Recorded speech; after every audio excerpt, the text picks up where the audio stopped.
I think one of the main things that I appreciate about this journey, this kind of thing that this new road that I've kind of been going down, that realizing that I do have the ability to change the things around me, the people around me, my environment, the setting, the energy. And if I'm not able to literally control everything, I can control how I react. And let's just say I think I've done a pretty good job at not reacting. If you are new here, then you're not aware of my past, my mishaps, and how I used to react to people and situations that I felt was an inconvenience to my life. And this is the first time in life that I'm just like, you feel that way, great, and just keep moving forward. Back then, I was unable to just let that feeling go. I'm not gonna say it was for everybody, but I want to say for relationships mainly, I was unable to just let that feeling go.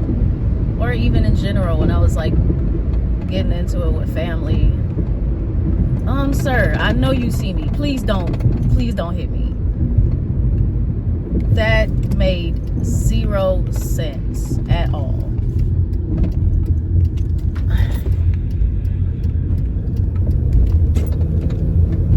Yeah, I used to just hold on to situations. I used to entertain people for too long. I used to give too much of my energy. And I think a lot of that had to do with, minus the trauma, boredom. It had to do with boredom. I had no, what's going on with people today? Why are you doing 20 miles per hour? Just stop damn near in the middle of the road. Yeah, I felt like I had no purpose in life. I had nothing to look forward to. Just supplementing my boredom and my anxious attachment issues, throwing them on to the next person. I don't know why I used to think that was, it's not like I processed it, but I don't know. I know that I didn't think that it was a good idea, but I kind of was aware of, the issues that I had, but I didn't know how to manage them. I didn't know. And I kind of was leaning towards letting stuff go and just leaving people alone, but it still was hard for me. Do y'all know how many times I put my mom on blast on Facebook? Me and her are very close now. But it was because I kept just not wanting to let stuff go. And it had a lot to do with boredom. Because now that I have something to do with my life, I actually have a skill. I feel like I have different pathways, different parts of my future that I'm gonna look forward to. I'm sorry, I gotta put on shades. Early in the morning, my eyes, it can't do the sunlight, which is crazy because I'm up every morning at 6 o'clock. But as soon as I step outside, my eyes, I can't do it. They need to adjust.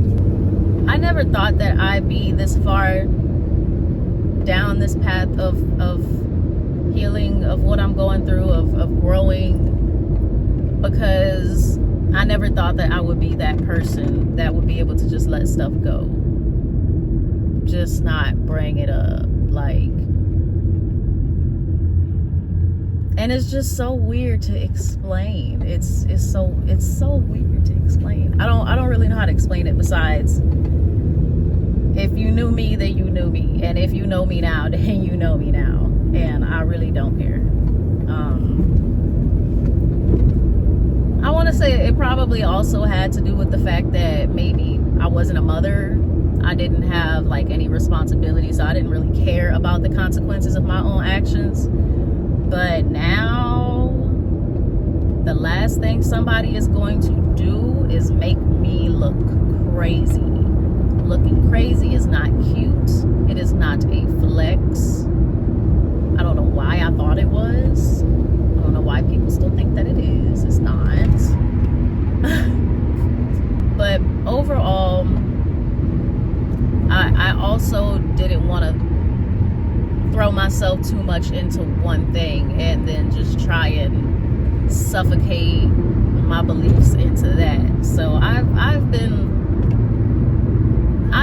looking, I've been exploring, and I've been educating myself on different things. And it's crazy because I don't feel comfortable enough on this channel to even go in depth,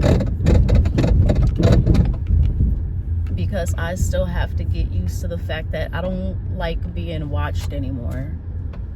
I don't like people like watching. I don't like being watched anymore.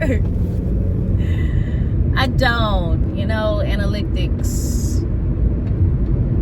It's an MF to where you know. But at the same time, like, nobody's gonna run me off my channel or make me feel any types of ways or uncomfortable or whatever. Because it's always when you think that like nobody's watching you, nobody's paying attention to you, you're good, you're divinely protected. And next thing you know, you see names in your stories, you see the views popping up on your socials, you start to see whether it's somebody's ex or somebody's brother or somebody's wife is watching everything of mine. It gets to a point where it's weird. So again, I don't know if it's because I'm also a mother and I don't want to go to jail. I don't want to go to jail. I don't want to be on probation. I definitely don't want to have a record. I have always taken pride in my clean record. Even the judge, was telling me that if I get certain things taken care of, so I keep my record clean, I don't have to come back and deal with that. And it always had me thinking about, like, majority of the people who I surrounded myself with in my lifetime, their records are dirty. I'm not talking speeding tickets, traffic infractions. I'm just talking straight felons. And I don't know why I felt like that was okay to be around, because people make mistakes, but the things that people have done due to them being unhinged, I don't believe in putting myself in those situations, or too much of being around people who want to continue to be like that. And then the ones who put on the facade and pretend that they're not, it's even worse. So I felt the need that if I really wanted to stray away from being that type of person, that I need to be the person that I've always wanted to be, which is a calm, peaceful person. If I'm going to be unhinged, it has to be within my personality, not my behavior, not my actions. I don't want to be, I'm not going to say I never wanted to be, but I don't want to be that crazy. Please don't unassociate me with that. Because the amount of energy that it takes you to be a certain kind of person versus the amount of energy that it takes to put that into yourself, into bettering yourself and not acting like you're bettering yourself, it's a big difference. It's a big difference. You do feel a lot calmer. And again, everybody have their own reasons for what they go through. Even the people who hurt me the most, I make excuses for them. And I'm like, they did this for why they did it, because the things that happened to them in life. And I'm not going to kid you. I 100% believe in that statement. People do what they do to you because of what they go through in life. Hold on. Grande vanilla iced coffee. with vanilla. This is Shay. Yes, ma'am. Hazelnut and cream. Yes. What else for you today? That'll be all. The amount of energy that it takes for you to be that person is a lot, and I have learned that it drained me more than anything, and it just made me, it hurt me more at the end of the day. It made me, it just impacted me more than anything. Granted, I'm not perfect, which is why I don't look for anybody else to be perfect.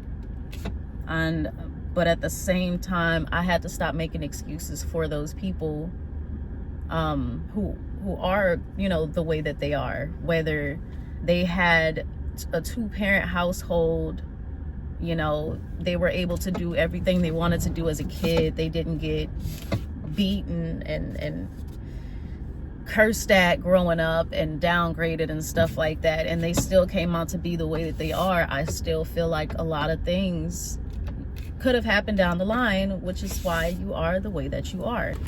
Nowadays, I feel like that's my bad habit, though, is making excuses for people's behavior. And I feel like that's what got me in the situations that kind of tested my growth. Because in this, I'm trying to make out what I'm trying to say. In the sense that I accepted these people and I knew what kind of people, you know, they were when I associated myself with them. You're supposed to know better, and I just preferred to make excuses for people and what they go through. So I want to say I'll be single. I've been single for almost a year now. A year will be in September. And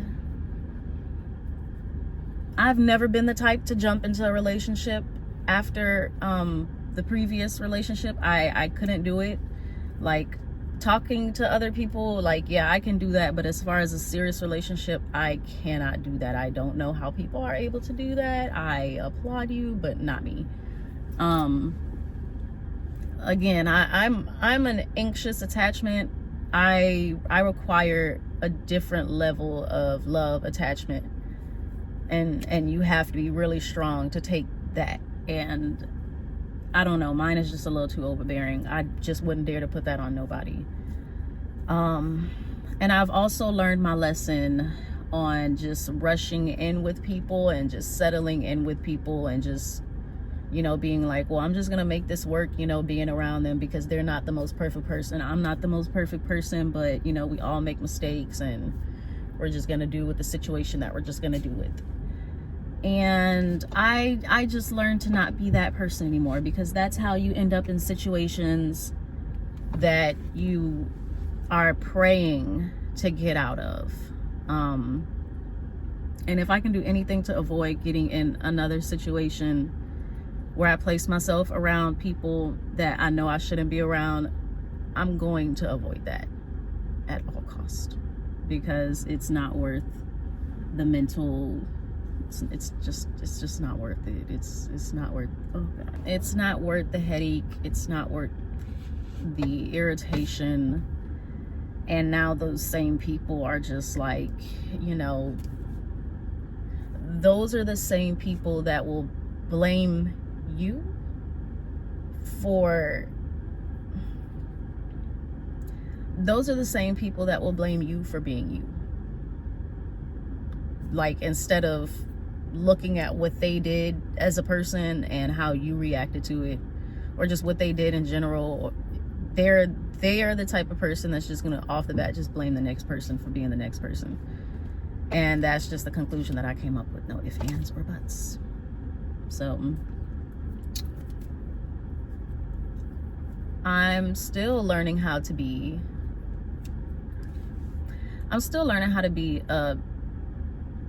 a patient person, because I'm not so patient. But as far as calm and wanting to keep peace, I've been doing, can I take my shades off?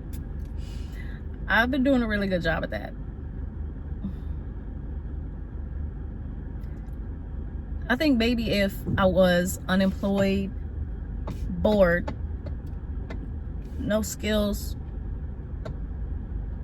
then I think I would go back into the cycle of letting this eat me up, just letting it eat me up. Because the things that I've went through in the past, like my divorce, really bad breakups, I didn't have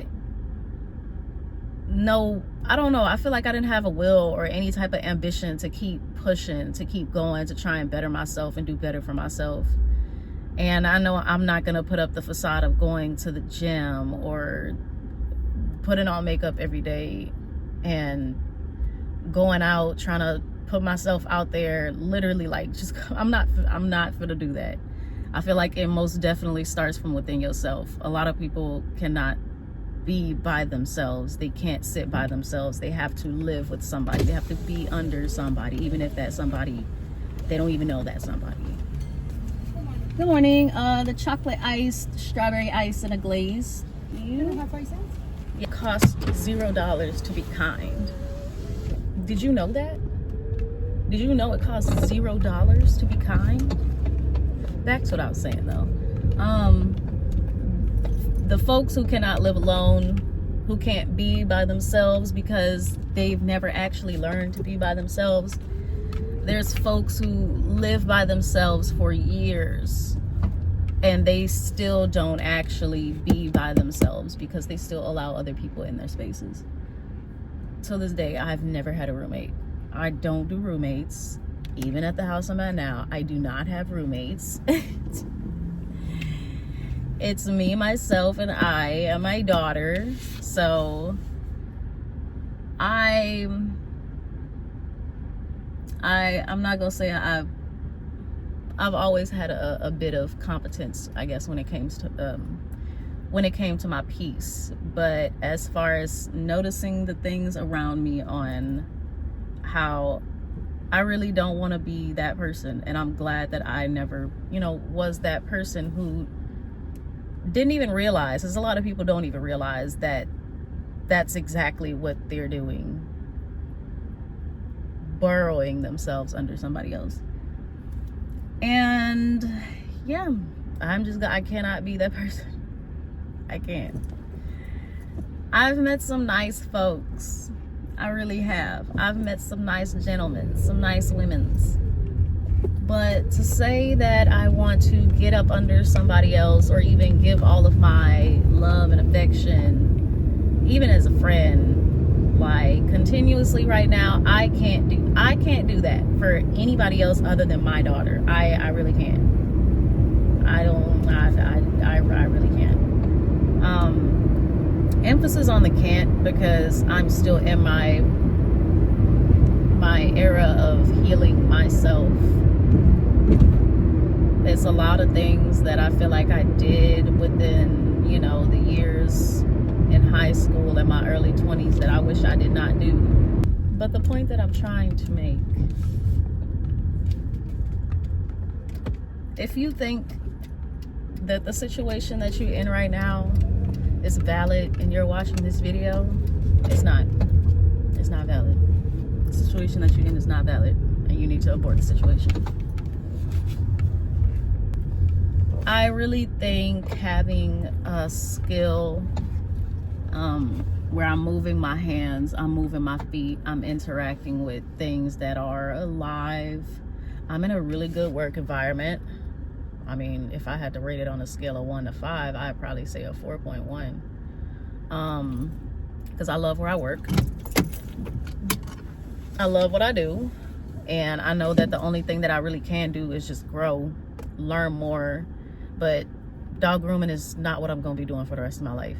There are people who have been grooming, though, for 15, 20 years, for their whole life. But I feel like dog grooming is more of my Uber. You know how people can, like, make a lot of money if they Uber and stuff like that? Well, I don't know, because I get paid more than people who do that. I feel like where I am right now, it's helping me grow a lot. It really is. Because the only thing that I want to keep doing is making dogs feel better, making sure customers understand the importance of taking care of their dogs, grooming their dogs, and they coming and asking me questions like I'm a veterinarian. I'm not a veterinarian. I still feel like I have a long way to go, because I know the last thing I want to do is put on any type of front or facade in general and be like, oh yeah, I'm the most healed person in the universe. I'm not.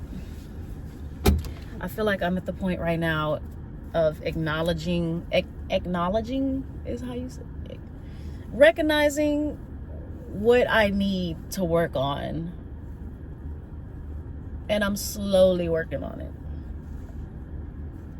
I mean, you cannot fix a 10 something years, a life's worth of unhinged damage and craziness. You can't fix that in a new relationship. You can't fix that in a new, you can't fix that in the blink of an eye. You can't fix that you can't fix it any and everywhere. You can't fix it at any time, at your will and given time. Like, even when I would, tell certain people, it's been this long, I think I'm fine. Like, no, it just because it's been this long does not mean that you've been fine. So it's a work in progress. My first appointment's here, so I'm about to go ahead and clock in, and I'll keep y'all updated. I'll keep y'all updated on my little, gosh, I have 2 dogs. I'll keep y'all updated on my healing journey.